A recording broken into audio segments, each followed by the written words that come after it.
وہ کہنے لگے اللہ کی قسم ہم اسے ضرور قتل کریں گے اے سعد ابن عبادہ، تو منافق ہے اور منافقوں کی حمایت کرتا ہے. حالانکہ وہ صحابی تھے. یہ تھی نبی صلی اللہ علیہ وسلم سے محبت صحابہ کی. انہوں نے کہا سعد تم منافق ہو چکا ہے، حالانکہ یہ شخص پہلے نیک تھا مگر اب اپنی قوم کی حمایت کر رہا ہے.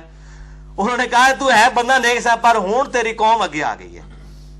اور یہی ہوا آپ صلی اللہ علیہ وسلم کی وفات کے بعد، یعنی وہ بنو امیہ اور بنو ہاشم کی وہ چیزیں سامنے آ گئیں جس کی وجہ سے سیدنا علی کی خلافت ماننے سے ان لوگوں نے انکار کیا.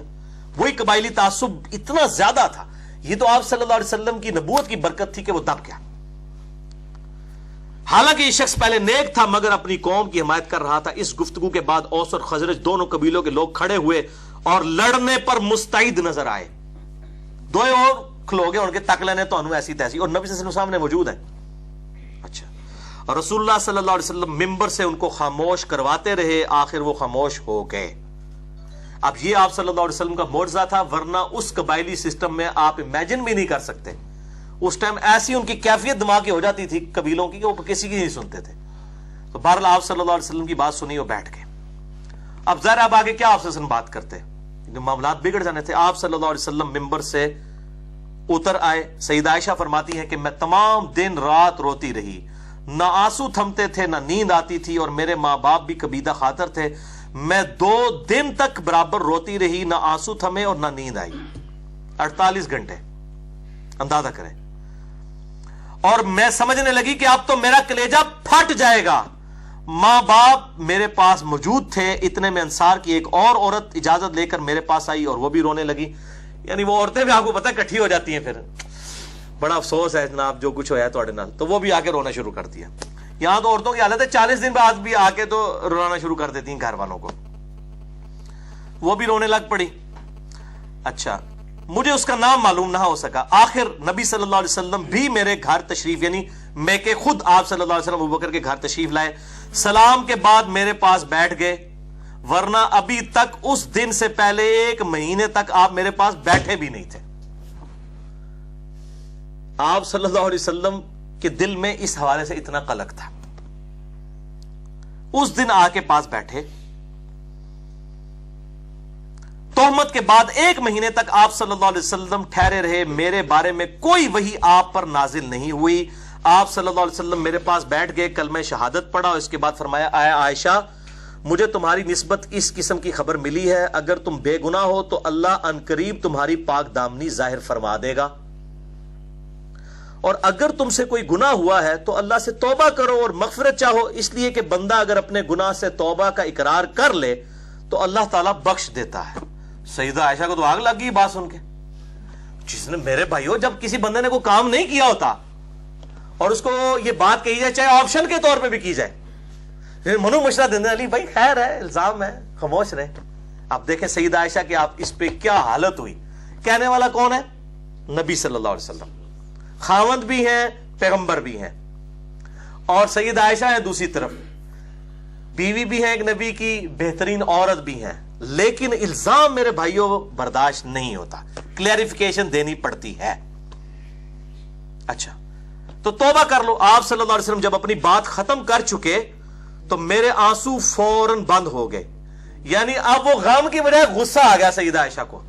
مشکلیں اتنی پڑی کہ آسان ہو گئیں. انہوں نے دباؤ اور پاس سے ٹر پے کہ یہ مجھے کہہ رہے ہیں توبہ کر لے کے تجھے کو گناہ ہوا ہے. اندازہ کرو میرا خاوند مجھ سے یہ بات کر رہا ہے. ایک قطرہ بھی نہ رہا. میں نے اپنے باپ ابوبکر سے کہا کہ رسول اللہ کی بات کا جواب دو.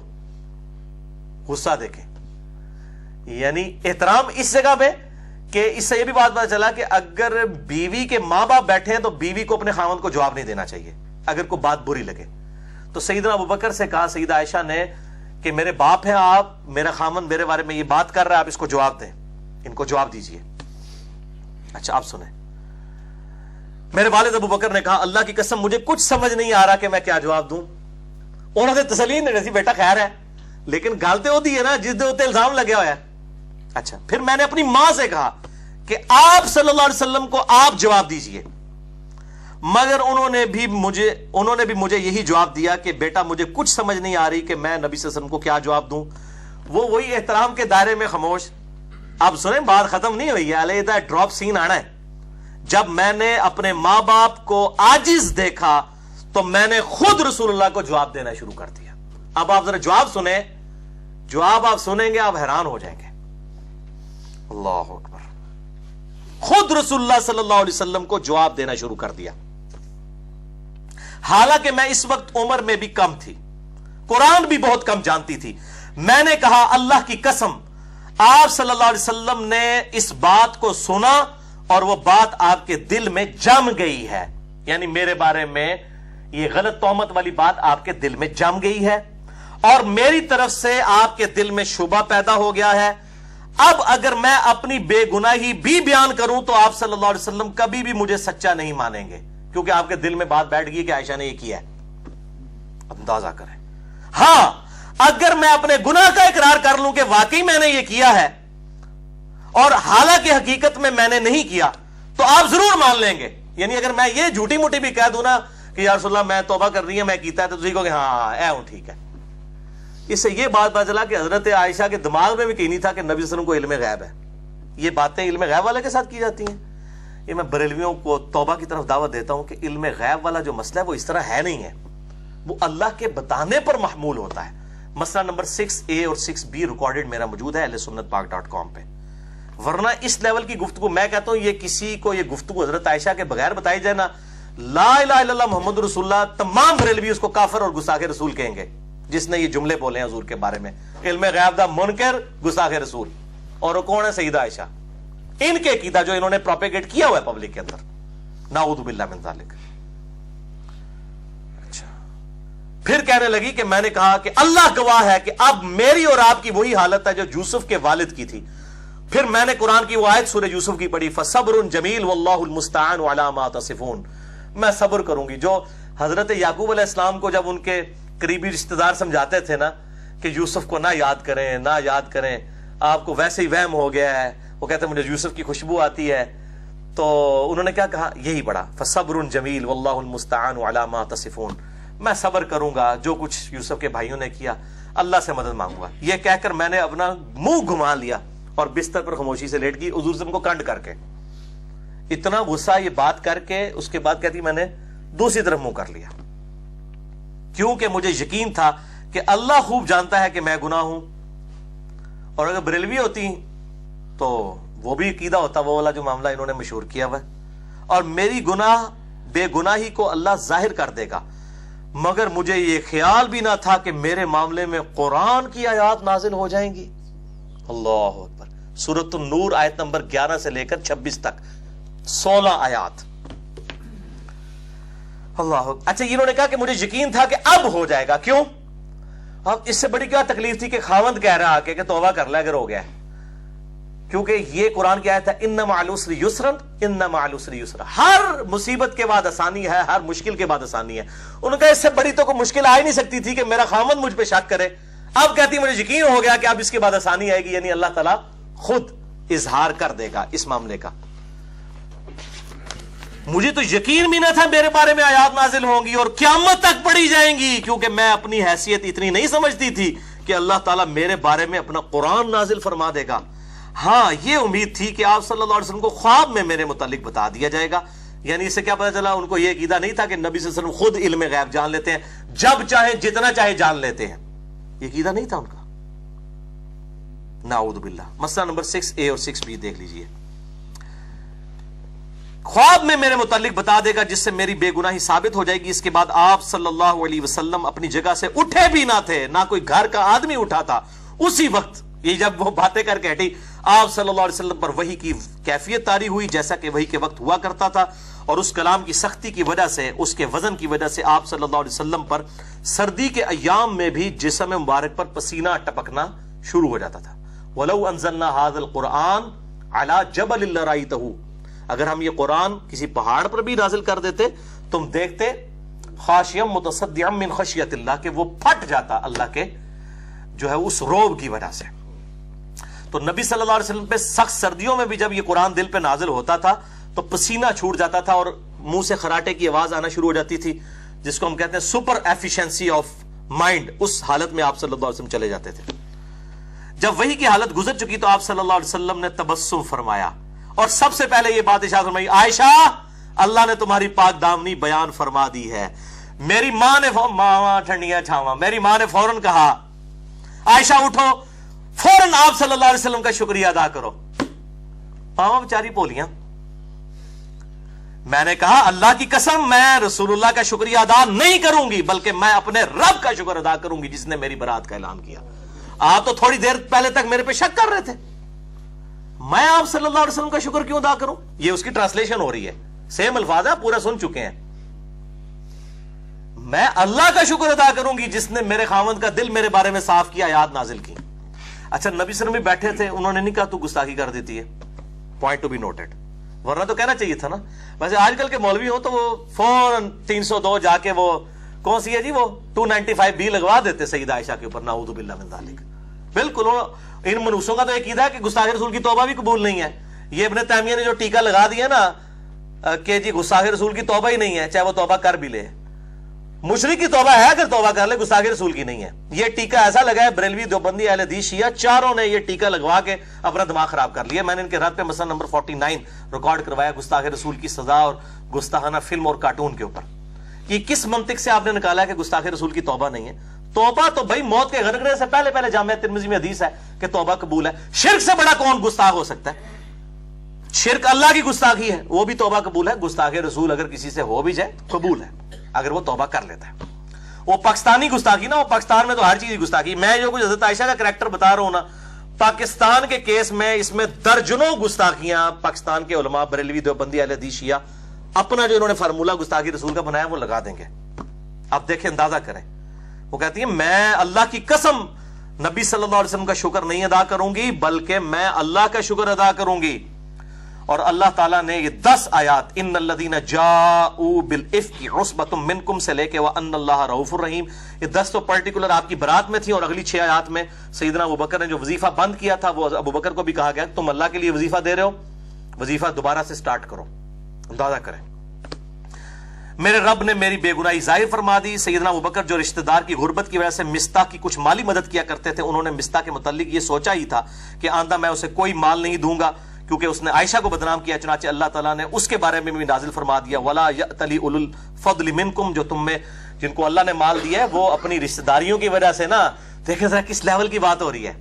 جناب یہاں جنید جمشید صاحب کی کوٹر لگا رہے ہیں، ادھر جو بیچارہ معافیاں مانگ رہا ہے کہتے ہیں توبہ قبول نہیں ہے. اور جب نبی صلی اللہ علیہ وسلم کی بیوی کے ساتھ یہ معاملات ہوئے ہیں اور ابو بکر نے رضی اللہ تعالیٰ عنہ نے وظیفہ بند کر دیا ہے جس نے عائشہ پہ ان کی زندگی میں، رسول کی زندگی میں توبہ لگائی ہے، اور اللہ تعالیٰ کہہ رہا ہے ابو بکر وظیفہ کو بند کیا ہے. ادھر مولوی کہہ رہے ہیں نہیں آپ کی توبہ قبول نہیں ہے، جنید جمشید صاحب آپ کو چھوڑیں گے نہیں ہم. جنید جمشید تو عشر شیر بھی نہیں ہے. میں نے تو خیر 105 میں ریکارڈ کرا دیا کہ اصل گستاخ کون ہے، ساروں کے بابوں کو میں نے بتایا. اور یہاں پہ مستح کا وظیفہ جب بند کیا حضرت عائشہ پہ تہمت کیا سے اللہ تعالیٰ نے بجائے مستح کے ابو بکر کو کہا کہ تو اللہ کے لیے وظیفہ دے رہا تھا، تو نے کیوں وظیفہ بند کیا ہے؟ تو نے تو اللہ سے اجر لینا ہے. یہ آیات نازل ہوئی. اس کے بعد ابو بکر کہنے لگے میں خوش ہوں کہ اللہ مجھے بخشے. اس میں اللہ نے کہا تھا آیات میں کہ کیا تم نہیں چاہتے کہ اللہ تمہیں بخشے، تو تم اللہ کے دیے میں سے کیوں وظیفہ روکتے ہو؟ اللہ اکبر، یہ ہے للہیت.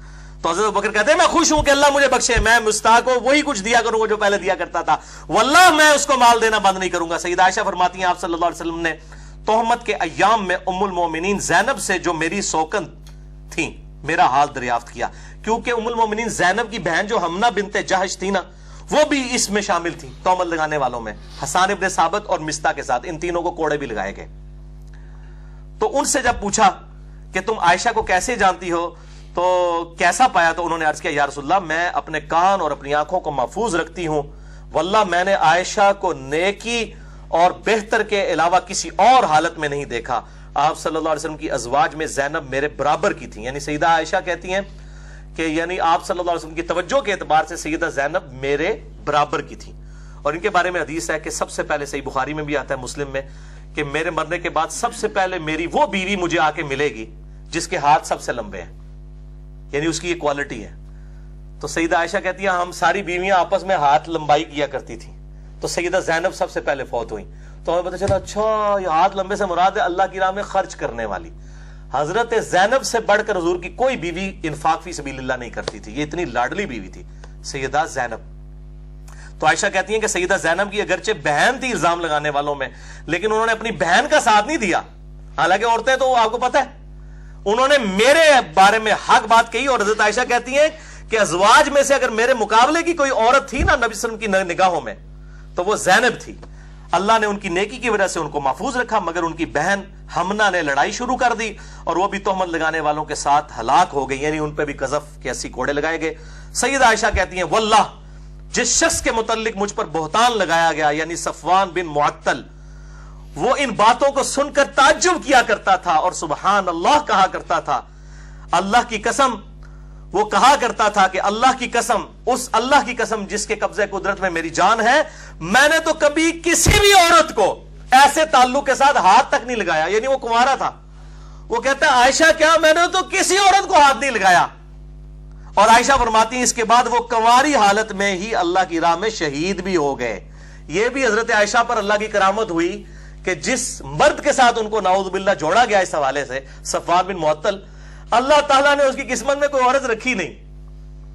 یعنی وہ والا معاملہ ایسا کیا کہ وہ مرد جو ہے وہ کنواری حالت میں ہی شہید ہو گیا اللہ تعالیٰ کی راہ میں. الحمدللہ اس کے اوپر یہ حدیث عفت جو ہے وہ مکمل ہوئی. اب رہا ان آیات کا معاملہ، وہ انشاءاللہ اگلی دفعہ جلدی میں 10-15 منٹ میں کور ہو جائیں گی، تو وہ پورا اس کا بلو پرنٹ آپ کو سمجھ آ گیا ہے.